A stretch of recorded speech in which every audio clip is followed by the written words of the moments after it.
Well, here we are, the final episode of Ingen Dinosaur Profile Season 4. This journey has been quite an odd one, but I have a very important announcement to make. As of this video being released, we are officially suing Ingen for every topic covered. The thumbnails that you're seeing right now have all been brought to the attention of public defenders, and as we speak at this very moment, Ingen is having a huge suit made against them. So with that said, here is the final topic of Ingen Dinosaur Profiles Season 4. Caves and caverns are something that have made the human mind go wild ever since they were really discovered. People have always wanted to explore them and see what's in them. The darkness leads to a lot of imagination. Similarly, the ocean has always been a place of mystery and wonder. The intrigue of the dark depths have always made the human mind curious. But what do these have to do with caves? Well, when you combine the two, you get an underwater cave. And as it would turn out, our good friends at Ingen, of course, have a history with underwater caves that makes it prevalent to this video. But what kind of business would they have in underwater caves? Well, it would so happen that the most deadly and most mysterious Ingen hybrid ever created would live in these caverns. Ladies and gentlemen, let us begin our discussion about the alleged Ultimasaurus.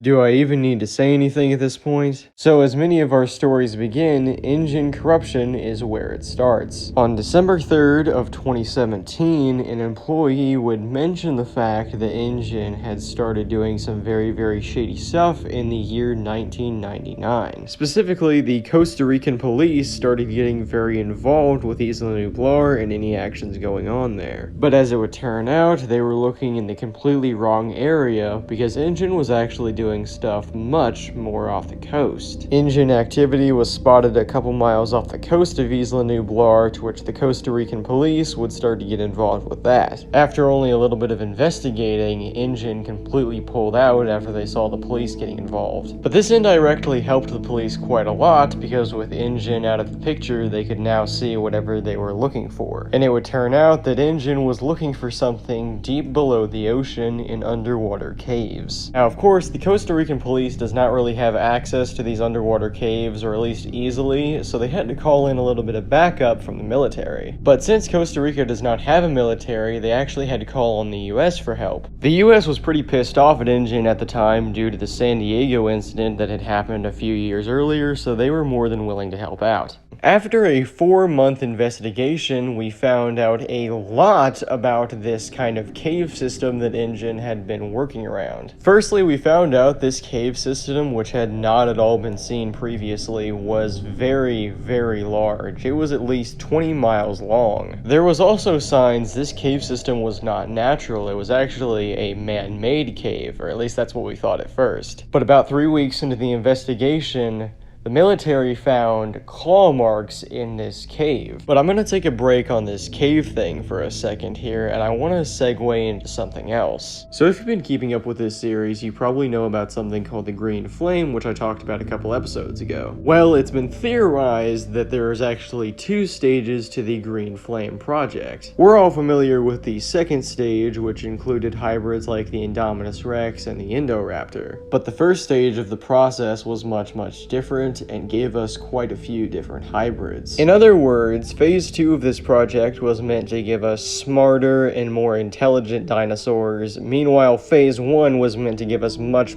different things, usually much stronger things. In fact, some people believe that the Ingen Spinosaurus was originally meant to be one of these bigger, stronger hybrids as well, but there really isn't a ton of evidence for that. But sometime during this process, Ingen decided to throw everything they had into one big mess of an animal. Ladies and gentlemen, let me introduce you guys to the never before seen Ultimasaurus. This monstrosity was really hidden for a long time by the US government until now. The US government found out about this hybrid during those cave expeditions that I talked about at the beginning. They didn't find the Ultimasaurus in the caves, but they did find quite a lot of evidence that something was living down there, and after further research and a little bit of looking through Ingen files, the Ultimasaurus was discovered. So, in order of how the United States government found out about the Ultimasaurus, I'm going to play a few bits of information for you guys.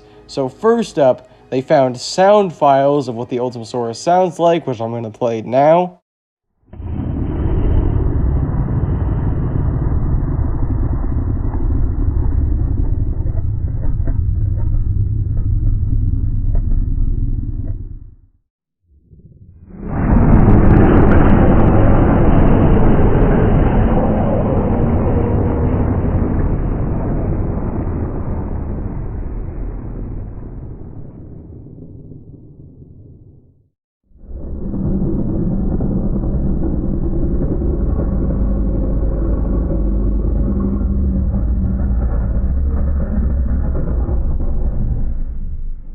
So as you probably noticed, these sounds are kind of strange. They really don't sound like an animal, but instead something you probably hear underwater. Well, there is actually a reason for that. After the United States government found the sound files, they found a couple of descriptions of this animal, and in one of the descriptions, it said that the animal was primarily aquatic. This is because out of the 80 animals that are put into the Ultimasaurus' genome, yes, you heard that right, 80, most of them are aquatic. These animals would include such things as the helicoprion, Euplocephalus, giant ground sloth, and the emperor scorpion, just to name a few. They found another description after this that would give away the details of to why it was created. In Ingen's own words, the Ultimasaurus was created to be a marine weapon that would target submarines specifically in warfare. Reaching a max size of 60 feet long, the Ultimasaurus would have been more than capable of tearing a submarine to pieces. Ingen supposedly did a couple tests with the Ultimasaurus to see if it could actually do this to submarines. However, it got loose from their grasp and escaped. And this circles back to that whole story that we were talking about at the beginning with the US government looking for this animal in that cave system, which the Ultimasaurus dug itself. Yes, you heard that correctly. The Ultimasaurus actually has the capability of digging out small caves, which it actually made into a massive cave, one that was almost 20 miles long, like I said at the beginning. Now, you're probably asking the question, where is the Ultimasaurus now?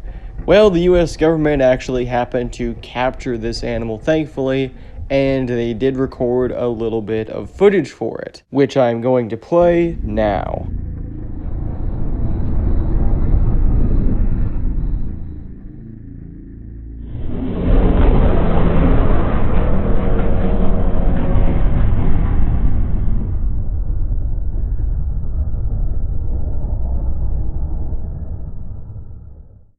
So how the hell did we get the footage? Well, after announcing that we were going to be making an episode on the Ultimasaurus, Ingen repeatedly tried to shut us down, give us bribes, stuff like that. But our good old boys in blue decided to stand up and help us out and give us a little bit of information that they had discovered about this Ultimasaurus, including all the stuff about the caves that we mentioned earlier. Also, just to add a cherry on top, the United States government decided to put the Ultimasaurus down after they took that footage of it, and they gave us a little bit of information about the autopsy as well. So as you probably noticed, the Ultimasaurus had somewhat of a blue tint going along its body. It had a very weird kind of light blue color along the mouth, the armor, and even the underside. Well, this is actually a type of corrosive acid that also works as an adrenaline that was given to it by Ingen themselves. They literally injected the animal with this serum, which makes it much more amped up and aggressive. The Ultimasaurus was also built. This animal had muscles that were strong enough to tear through anything that it could dig its claws into. The Ultimasaurus, as you probably noticed, also had a really weird looking head, almost similar to an axe or a shovel, and this is actually the intended purpose of it. It is designed to both be able to dig through pretty much anything, and as well as that, be a weapon. It also has those prongs on its jaw as a way to grip onto anything much easier and hold on to whatever it has in its mouth. That's all I got on the Ultimasaurus. The United States really did not want to give too many details out there for the public to know, and honestly that's pretty respectable, but I do like the information that they did give us. With that said, I believe this marks the end of the season of Ingen Dinosaur Profiles Season 4. This has been a journey of 25 episodes, and I am really happy with it all. But thank you all for watching, and as always,